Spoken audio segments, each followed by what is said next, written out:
Find the remainder when 7 to the 2025 is divided by 5.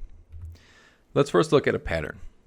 If we have 7 to the first power, that's going to be congruent to 2 mod 5. 7 squared, we could just do 2 times 7 is 14. 14 mod 5 is 4.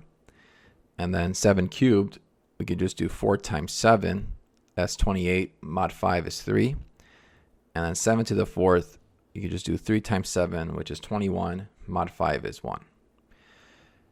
And now if we look at 7 to the fifth, that's just going to be congruent to 2 mod 5. So we're back at 2.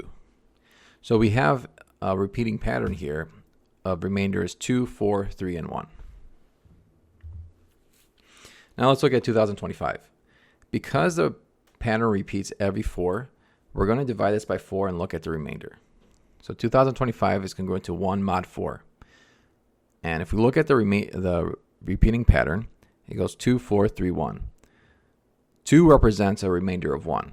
So for us, 7 to the 2025 is 7 to the first power mod 5, which is just 7 2025 congruent to 2 mod 5. And so the remainder is going to be 2. And that's our final answer.